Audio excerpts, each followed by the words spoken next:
और आगे बढ़ते हैं, अब बात करते हैं प्रॉपर्टीज ऑफ डेफिनेट इंटीग्रेशन। तो देखो बहुत सारी प्रॉपर्टीज है, टोटल 7 प्रॉपर्टीज है, ठीक है। प्रॉपर्टी नंबर 1 से लेके प्रॉपर्टी नंबर 7 तक अपने को जाना है, तो टोटल 7 प्रॉपर्टी है एक एक करके। बट ये जो प्रॉपर्टीज है वो बहुत ज्यादा इंपॉर्टेंट है फॉर दिस पर्टिकुलर चैप्टर, ठीक है। तो प्रॉपर्टीज अपने को अच्छे से यहाँ पे पढ़नी पड़ेगी, एक एक प्रॉपर्टी को डिटेल में पढ़ेंगे, ठीक है। तो स्टार्टिंग वाली जो प्रॉपर्टीज है वो काफी आसान है, चिंदी चिंदी प्रॉपर्टीज है। जैसे पहली प्रॉपर्टी ये है, पहली प्रॉपर्टी है नाम में क्या रखा है। पहली प्रॉपर्टी है नाम में क्या रखा है, तो आपके पास fx dx हो या ft dt हो, आंसर विल बी सेम। नाम में क्या रखा है मतलब variable can be x, variable can be t, या ये इसमें आप ऐसे भी लिख सकते हो कि भाई a to b है ना, a to b और f of n dn, ऐसा n भी सर का n, तो मेरा मन है मैंने n यूज कर लिया तो कर सकते हो। वेरिएबल क्या है उससे कोई फर्क नहीं पड़ेगा, एरिया तो उतना ही आएगा ना, दिस रिप्रेजेंट्स एरिया, ठीक है। तो आप fx dx करो या ft dt करो, आंसर विल बी सेम। जैसे एक एग्जांपल ले लो ना, अगर मैं आपसे पूछता हूं कि 1 से लेके 2 और x dx, या फिर मैंने आपसे पूछा कि 1 से लेके 2 और t dt, तो क्या आंसर सेम आएगा? आंसर सेम ही आएगा ना। इसका इंटीग्रेशन आएगा x स्क्वायर बाई 2, फिर लिमिट पुट करोगे 2 और 1, और इसमें आप t स्क्वायर बाई 2 और फिर लिमिट पुट करोगे 2 और 1, तो अल्टीमेटली तो वही आएगा, ये आएगा 2 माइनस 1 बाई 2, ये भी आएगा 2 माइनस 1 बाई 2, ये 3 बाई 2, ये भी 3 बाई 2, तो आंसर विल बी सेम, ठीक है। Answer will be definitely same, ठीक है। तो नाम में क्या रखा है, पहली प्रॉपर्टी का नाम है कि नाम में क्या रखा है पहली प्रॉपर्टी का नाम ही यही है कि नाम में क्या रखा है, ठीक है। तो सिंपल है ये, fx dx करो या ft dt करो, it will be the same. Second property ये है कि अगर आप लिमिट्स को इंटरचेंज करते हो, आप यहां पे ध्यान से देखो a टू b है और इधर जो लिमिट है वो है b टू a, तो अगर आपने अपर लिमिट और लोअर लिमिट को इंटरचेंज कर दिया तो बाहर माइनस आएगा, ठीक है। This is the second property. अगर a to b fx dx है और फिर आपने लिमिट्स को इंटरचेंज करके b to a fx dx कर दिया, fx dx आएगा यहाँ पे, ठीक है। fx dx कर दिया तो बेसिकली बाहर एक माइनस साइन आएगा, तो ये वाली प्रॉपर्टी भी क्लियर है क्या? तो माइनस साइन आपको लगाना पड़ेगा अगर आपने लिमिट्स को इंटरचेंज कर दिया तो। अंडरस्टूड? तो ये वाली प्रॉपर्टी भी अपने को क्लियर है। फिर थर्ड प्रॉपर्टी क्या है? थर्ड प्रॉपर्टी हम तभी लगाएंगे जब फंक्शन डिसकंटिन्यूअस हो। तो अगर कोई ऐसा फंक्शन है जो डिसकंटिन्यूअस है, मान लो एक फंक्शन है जिसका ग्राफ ऐसा है, लेट अस अज्यूम कि एक फंक्शन हमारे पास है, उसका ग्राफ है समथिंग लाइक दिस, ठीक है। इस तरह का कुछ तो ग्राफ है। अब ये वाला जो पॉइंट है, this is x equal to a, this point is x equal to b। तो अगर इसमें आपसे पूछा है कि find out a to b fx dx, तो क्या हम a to b directly integrate कर पाएंगे? a टू b हम डायरेक्टली इंटीग्रेट यहां पे कर ही नहीं पाएंगे क्योंकि फंक्शन आपका डिसकंटिन्यूअस है। तो यहां पे definite integration is nothing but area under the curve.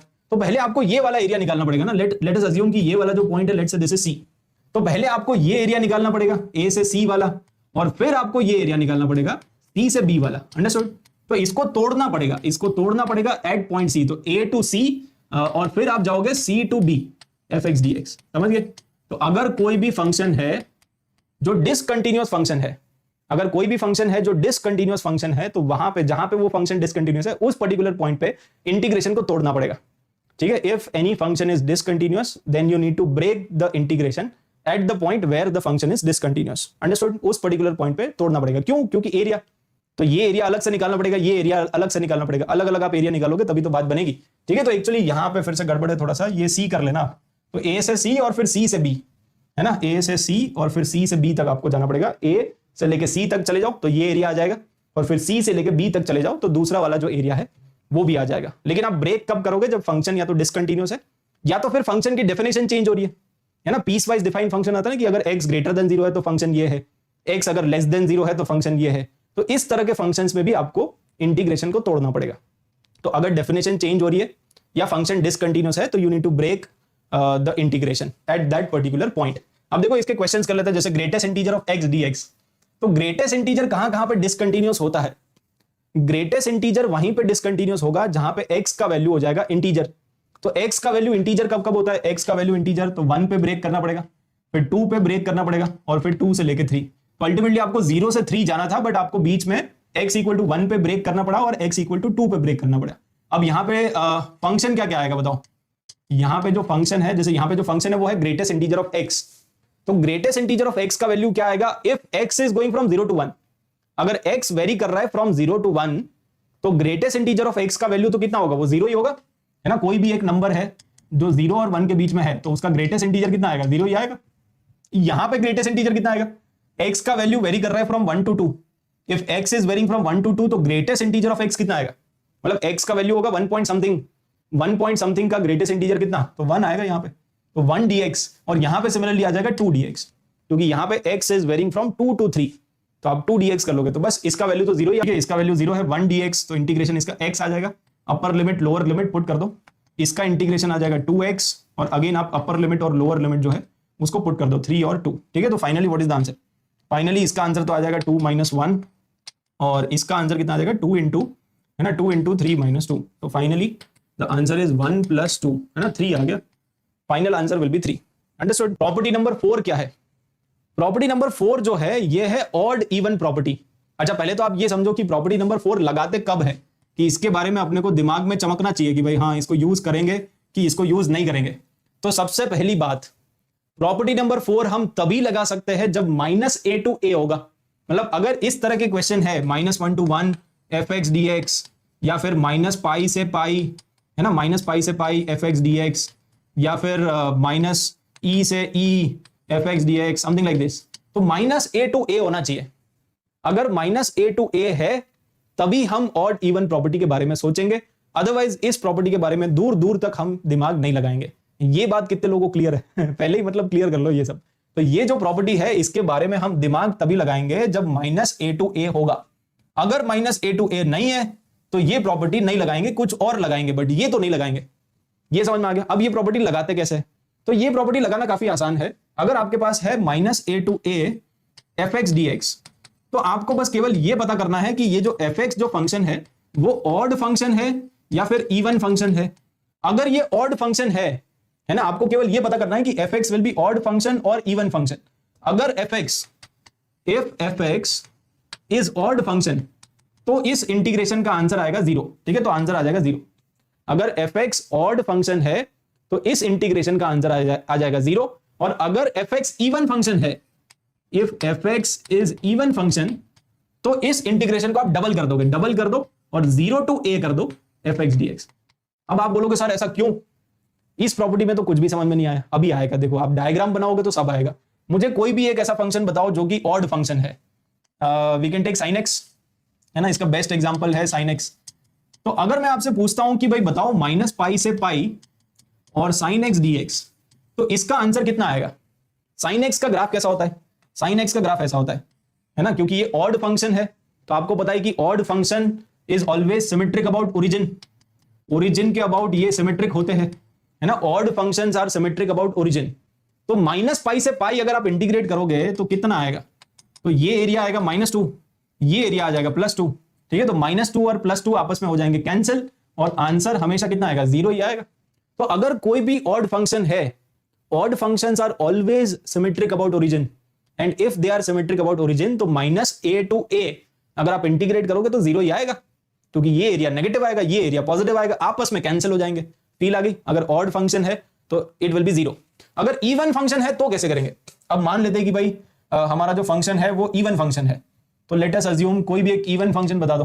We can take mod x, है ना, mod x कैसा है? इवन फंक्शन है। अब mod x में देखो, अगर मैं आपसे पूछता हूं कि भाई बताओ -1 से 1 और mod x dx, तो इवन फंक्शन जो होते हैं उसका graph is symmetric about y axis, है ना। इसका जो ग्राफ बनेगा, mod x का जो ग्राफ बनेगा, mod x का graph will be like this. तो इवन फंक्शन का graph is symmetric about y axis, y axis में मिरर इमेज है। अब इसमें आप दिमाग लगाओ कि अगर मैंने पूछा है -1 से 1, तो -1 से 1 आपको इंटीग्रेट करना है, तो ये एरिया आएगा एंड प्लस ये एरिया आएगा। तो ये दोनों एरिया निकालने से अच्छा क्या है? ये दोनों को निकालने से अच्छा है कि आप केवल राइट साइड वाला एरिया निकाल के डबल कर दो। तो आप यहां पे क्या करते हो, केवल राइट साइड वाला एरिया निकालेंगे, 0 to 1 mod x dx, और इसको डबल कर दो। तो समझ में आया? केवल 0 से a वाला एरिया निकाल के डबल कर देंगे। तो ये प्रॉपर्टी अब आपको क्लियर है? 2 times 0 to a, मतलब राइट साइड वाला एरिया निकाल के डबल कर दो। अगर इवन फंक्शन है तो सिमेट्रिक अबाउट y एक्सिस है, ऑड फंक्शन है तो 0 आएगा। मेरे ख्याल से चमक गया होगा, ठीक है, चमक गया ना? यस, चलो और आगे बढ़ते हैं। अब ये क्वेश्चन बताओ, ये कैसे करेंगे? ये वाला जो फंक्शन है उसको आइडेंटिफाई करो, और मेरे ख्याल से ये तो सबको आता है ना कि ऑड फंक्शन और इवन फंक्शन को आइडेंटिफाई कैसे करते हैं। आइडेंटिफाई करने के लिए आप इसको fx अज्यूम कर लिया करो, है ना, fx अज्यूम कर लो तो x³ और tan of x²। अब ऑड फंक्शन की डेफिनेशन सबको याद है, if f of -x is equal to minus of fx, and even function की definition is f of -x is equal to fx, ठीक है। तो ये बस आप ध्यान में रखो, अगर ये कंडीशन सेटिस्फाई हो जाती है तो ऑड फंक्शन इवन फंक्शन आप आइडेंटिफाई कर सकते हो। तो इस क्वेश्चन का आंसर क्या है? ये जो फंक्शन आपके सामने लिखा हुआ है ना, ये ऑड फंक्शन है, क्योंकि आप जैसे ही x को रिप्लेस करोगे माइनस एक्स के साथ तो इसको तो कोई फर्क नहीं पड़ेगा, बट माइनस बाहर आ जाएगा ना, माइनस एफ एक्स आपको दिख गया। तो अगर ये ऑड फंक्शन है तो इसका आंसर है 0। अंडरस्टूड? तो इसका आंसर क्या है 0। अगली प्रॉपर्टी है जिसको हम बोलते हैं बाहुबली प्रॉपर्टी। अब ये प्रॉपर्टी इस चैप्टर में सबसे ज्यादा इंपॉर्टेंट प्रॉपर्टी है, ठीक है, सबसे ज्यादा इंपॉर्टेंट प्रॉपर्टी है, तो इसीलिए इसका नाम रखा हमने बाहुबली प्रॉपर्टी। बाहुबली प्रॉपर्टी में हम क्या करते हैं, देखो ध्यान से समझना पहले इसको। ये प्रॉपर्टी बहुत ही सिंपल है, बट इस पे भर भर के क्वेश्चन आते हैं। मतलब अगर आप प्रीवियस ईयर क्वेश्चन देखोगे तो आपको कम से कम यहाँ पे 100 क्वेश्चन मिल जाएंगे, है ना, जेई मेन और जेई एडवांस के मिला के।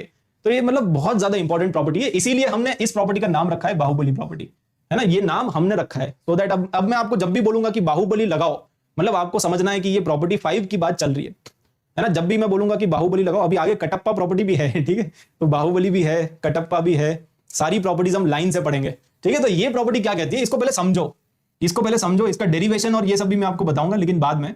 लेकिन पहले आप ये समझो कि ये प्रॉपर्टी लगाते कैसे है, ठीक है, ये प्रॉपर्टी लगाते कैसे है। तो ध्यान से सुनना, अगर ये प्रॉपर्टी आपने सीख ली ना तो आपका एक क्वेश्चन कहीं ना कहीं तो हो ही जाएगा, या तो मेन में या एडवांस में, कहीं ना कहीं कोई मतलब कोई ना कोई एग्जाम में, कोई ना कोई पेपर में आपको एक क्वेश्चन तो दिख ही जाएगा। ऐसा भी हो सकता है कि दोनों पेपर में आ जाए, क्योंकि ये सबसे ज्यादा इंपॉर्टेंट प्रॉपर्टी है बाहुबली प्रॉपर्टी, तभी हमने इसका नाम भी एकदम तगड़ा रखा है, ठीक है। तो ये प्रॉपर्टी कैसे लगाते हैं, देखो जब भी आप बाहुबली प्रॉपर्टी लगाओगे तो ये जो इंटीग्रेशन की लिमिट है वो चेंज नहीं होगी, इंटीग्रेशन की लिमिट विल नॉट चेंज। ये जो dx है वो dx का भी dx रहेगा, that will also not change. तो इतना आपको समझ में आ रहा है, जब भी आप बाहुबली प्रॉपर्टी लगाओगे लिमिट ऑफ इंटीग्रेशन को टच मत करना, और dx को dx लिख देना, उसको भी टच मत करना। Limit of integration will not change, dx will not change. केवल और केवल आपका जो फंक्शन है उस फंक्शन में आप x को रिप्लेस कर दो a plus B minus X के साथ, upper limit plus lower limit minus X के साथ। तो केवल और केवल आपका जो फंक्शन है उस फंक्शन के अंदर आप x को रिप्लेस करोगे a plus B minus X के साथ। अब आप बोलोगे सर ये कैसे आया, है ना, तो इसका जो डेरिवेशन है वो भी मैं आपको बता देता हूं। तो बेसिकली देखो इसका डेरिवेशन कैसे है, इसको अगर डिराइव करना है ना, a to B F X D X, इसका कोई डेरिवेशन भी कोई बहुत ज्यादा भयंकर नहीं है। तो आप केवल सब्सटीट्यूशन यूज कर लो, आप x को पुट कर दो a plus B minus T, ये सब्सटीट्यूट कर दो, ठीक है। तो अगर आपको डेरिवेशन करना है तो वो भी काफी आसान है। कैसे करेंगे, x को पुट कर देंगे a plus B minus T, तो जैसे ही x को पुट करेंगे तो dx क्या आ जाएगा, dx ये तो कांस्टेंट है, ये भी कांस्टेंट है, माइनस dt आ जाएगा। तो dx का वैल्यू आ गया माइनस dt। अब इस इंटीग्रेशन में सब्स्टिट्यूट करो, तो यहां पे सब्स्टिट्यूट करेंगे तो f ऑफ x का वैल्यू है a plus B minus T, और dx का वैल्यू कितना है, dx का वैल्यू है माइनस dt, ठीक है। तो ये आ गया, और limit of integration will change.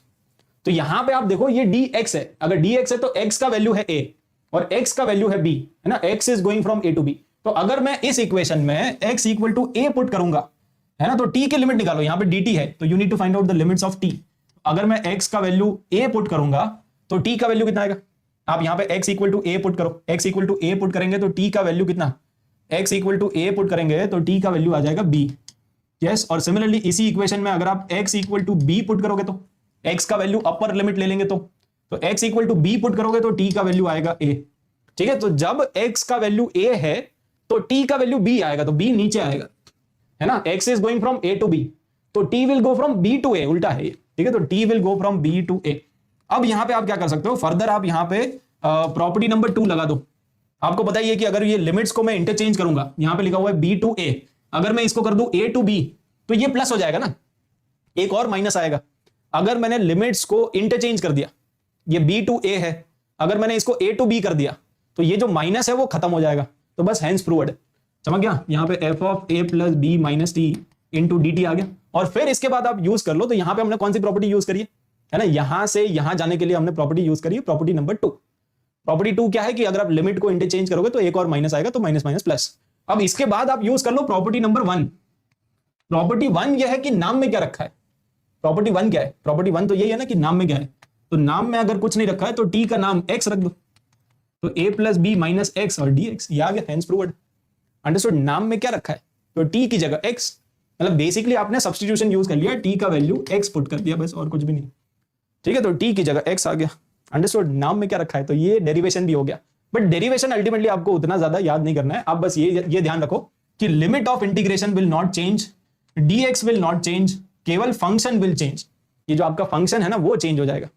Understood. अब देखो इसके क्वेश्चंस करते हैं। अब इसमें बहुत सारे शॉर्टकट भी है, ठीक है, जैसे इस तरह के जो क्वेश्चंस होते हैं ना, मैं डायरेक्टली आपको शॉर्टकट ही बता दूं क्या, तो डायरेक्टली मैं आपको एक शॉर्टकट तो यहाँ पे एक और बता ही देता हूँ। तो ये शॉर्टकट है कि इस तरह के जो क्वेश्चंस होते हैं ना, इसका आंसर हमेशा आएगा, ये इंटीग्रेशन को मैंने आई बोल दिया, तो इसका आंसर हमेशा आता है b minus A by two. ठीक है, b क्या है, अपर लिमिट, मतलब आप ऐसे याद रखो, upper limit minus lower limit divided by two. तो जैसे इस क्वेश्चन का आंसर क्या आएगा, अगर इस तरह के क्वेश्चन होते हैं ना, तो उसमें आंसर आपका आ जाता है 100 माइनस 50 डिवाइडेड बाई टू, तो 25 आएगा। ठीक है, अब ऐसा क्यों, इसका लॉजिक क्या है। ठीक है, तो इसका लॉजिक भी मैं आपको समझा देता हूं, और ये शॉर्टकट कब लगाएंगे वो भी आपको चमक जाएगा। ये शॉर्टकट हम तभी लगाएंगे जब देखो यहां पे बेसिकली 1 बनेगा, और 1 कैसे बनाएंगे, तो आप अज्यूम कर लो कि ये जो इंटीग्रेशन अपने को निकालना है, let's say that is I, है ना। मैं अज्यूम कर लेता हूं कि ये जो इंटीग्रेशन है उसको मैंने आई बोल दिया। यहां पे है ln x plus ln of 150 minus x, तो दिस इंटू डी एक्स, है ना। तो दिस इज द क्वेश्चन, ये हमारा क्वेश्चन है। अब इसमें आप बाहुबली प्रॉपर्टी लगाओ, है ना, hashtag Baahubali and hashtag bounce back. ठीक है, हैशटैग बाउंस बैक, तो आप बाहुबली प्रॉपर्टी लगाओ। बाहुबली प्रॉपर्टी लगाएंगे तो आपको पता है कि भाई लिमिट विल नॉट चेंज, इसको कोई टच नहीं करेगा, जो dx है उसको भी कोई टच नहीं करेगा। तो यहां तक समझ में आया, जो लिमिट है वो है, जो dx है वो है, ये आपका फंक्शन है। और इस फंक्शन में आप x को किससे रिप्लेस करोगे, फंक्शन में आप x को रिप्लेस करोगे अपर लिमिट प्लस लोअर लिमिट, तो 50 प्लस 100 150, 150 माइनस x के साथ आप यहां पे रिप्लेस कर दो a plus b minus x। तो बेसिकली क्या आ जाएगा, फंक्शन विल चेंज, तो यहां पे आ जाएगा ln x को रिप्लेस कर दो, x को रिप्लेस करेंगे तो 150 माइनस x आएगा, और नीचे क्या आएगा, नीचे आ जाएगा ln of 150 minus x again, है ना, x को रिप्लेस कर दिया, और यहां पे आएगा 150 माइनस x। तो ये क्या बन जाएगा, ये बनेगा 150 माइनस x, तो 150 कैंसिल हो जाएगा, ये बन जाएगा ln x। अब आपको मेरे ख्याल से क्लियर कट दिख गया होगा कि इन दोनों को अगर मैं ऐड करूंगा, ये इक्वेशन नंबर 1 और ये इक्वेशन नंबर 2, अगर मैं दोनों इक्वेशंस को ऐड कर दूंगा तो क्या आएगा बताओ, इक्वेशन 1 और 2 को ऐड करने पे अगर 1 बनेगा तो आप ये शॉर्टकट लगा सकते हो। तो क्या आपको दिख रहा है कि इन दोनों फंक्शन को ऐड करेंगे तो 1 बनेगा, यस और नो, क्योंकि देखो डिनोमिनेटर सेम है, इधर जो डिनोमिनेटर है इधर भी डिनोमिनेटर वही है। यहां पे ln x plus ln of 150 minus x करोगे तो न्यूमरेटर को हम डायरेक्टली ऐड कर सकते हैं, है ना। तो सिंस यहां पे डिनोमिनेटर सेम है, न्यूमरेटर को डायरेक्टली ऐड करोगे तो this function plus this function, इसको आप बोल दो ना fx, ये पूरा fx, ये पूरा gx, तो fx प्लस gx कितना आएगा, 1 आएगा। दोनों को ऐड करोगे तो 1 आएगा ना। तो इसी केस में आपका जो शॉर्टकट है वो वैलिड है, कि अगर दोनों फंक्शंस को ऐड करने से 1 आ रहा है तो। ठीक है, तो बेसिकली आपका बन गया 2i इक्वल टू 50 to 100, और इन दोनों फंक्शंस को ऐड करोगे तो 1 आ जाएगा, तो 1 dx, बस ये बन गया। समझ गए, दोनों को ऐड करोगे तो इट विल बिकम 1। तो यहां पे i plus i 2i, limit will be same, दोनों फंक्शंस को ऐड किया तो 1, तो 1 dx। बस इसको आप फर्दर सॉल्व कर लो, इसको सॉल्व करेंगे तो i का वैल्यू कितना आएगा, 25 ही आएगा। अंडरस्टूड, तो इस तरह के क्वेश्चंस आराम से हो जाएंगे। नंबर 6 है दैट इज कटप्पा प्रॉपर्टी। अब इसका नाम हमने कटप्पा प्रॉपर्टी क्यों रखा है, मतलब एक रीजन तो ये है कि ऑब्वियसली ये काफी ज्यादा इंपॉर्टेंट प्रॉपर्टी है। तो मैं जब भी आपको बोलूंगा कि बाहुबली लगाओ, कटप्पा लगाओ, तो आपके दिमाग में ये प्रॉपर्टी एकदम क्लिक कर जानी चाहिए। बट इसका एक और रीजन है, इसका मेन रीजन ये है कि ये जो कटप्पा प्रॉपर्टी है ना, आपको पता ही है कि कटप्पा क्या करते हैं, कटप्पा अपने दुश्मनों को हाफ हाफ में डिवाइड कर बीच से काट देते हैं ना, ऐसा मतलब काफी स्ट्रांग है। तो काफी स्ट्रांग है तो बेसिकली क्या करते हैं, अपने दुश्मनों को हाफ हाफ में कट कर देते हैं। तो बेसिकली आप ऐसे ही याद रखो, आप अपने दिमाग में इमेजिन करो कि कटप्पा जब भी लड़ाई करते हैं, है ना, जब भी लड़ाई करते हैं तो अपने दुश्मनों को हाफ हाफ में कट कर देते हैं। तो बेसिकली यहाँ पे 0 से 2a जो था अब वो हाफ हो जाएगा, अब वो 0 to a हो जाएगा। तो बेसिकली आपको कटप्पा जो प्रॉपर्टी है वो इस तरह से याद करनी है, 0 से 2a अगर आपके पास है fx dx, थोड़ा ध्यान से सुनना तभी आपको समझ में आएगा। ये जो प्रॉपर्टी है इसका डेरिवेशन प्रूफ मैं आपको सब कुछ बता दूंगा एकदम डिटेल में, लेकिन पहले तो आप ये देखो कि प्रॉपर्टी लगाएंगे कैसे। अगर आपको ये क्लियर हो गया ना कि प्रॉपर्टी लगाएंगे कैसे, तो आगे पूरा मतलब सब कुछ आपको आराम से, सारे क्वेश्चन भी आपसे सॉल्व हो जाएंगे। तो जब भी आप कटप्पा प्रॉपर्टी लगाते हो, अच्छा सबसे पहली बात तो मैं आपको ये बता देता हूं कि ये जो कटप्पा प्रॉपर्टी है उसको हम कब लगा सकते हैं। ये कटप्पा प्रॉपर्टी तभी लगेगी जब लोअर लिमिट विल बी 0। अगर लोअर लिमिट 0 है तभी आप कटप्पा प्रॉपर्टी लगा सकते हो, अदरवाइज नहीं लगा सकते हो। एकदम क्रिस्टल क्लियर है क्या? अगर लोअर लिमिट 0 है then only you can use Kattappa property. तो सबसे पहले तो यार अगर ऐसा कोई भी क्वेश्चन आता है एग्जाम में जिसमें लोअर लिमिट 0 है तो आपके दिमाग में क्या आना चाहिए? आपके दिमाग में सबसे पहला थॉट यही आना चाहिए कि भाई कटप्पा प्रॉपर्टी लगा सकते हैं। और जब भी आप कटप्पा प्रॉपर्टी लगाओगे तो यहां पे जो लिमिट है वो है 0 से 2a, अब वो हाफ में डिवाइड हो जाएगा। तो अगर 0 से 2a है तो यहां पे 0 to a आ जाएगा, और इन दोनों को आप बेसिकली क्लब कर सकते हो। बेसिकली यहां पे आएगा f of x plus f of 2a minus x, ठीक है। So this whole thing into dx। तो इस तरह से आप बेसिकली कटप्पा प्रॉपर्टी को यूज करोगे। एक चीज और आप यहां पे नोट करो, यहां पे हमारे पास है 2a। देखो यहां पे जो भी नंबर आएगा ना वही नंबर यहां पे भी आएगा। यहां पे कितना है 2a, तो यहां पे भी क्या आना चाहिए 2a। और ये जो अपर लिमिट है वो हाफ हो जाएगी, कटप्पा हाफ हाफ में काट देगा। तो यही प्रॉपर्टी हमारी है, ठीक है। तो जब भी आप कटप्पा लगाओ तो 0 to a हो जाएगा वो।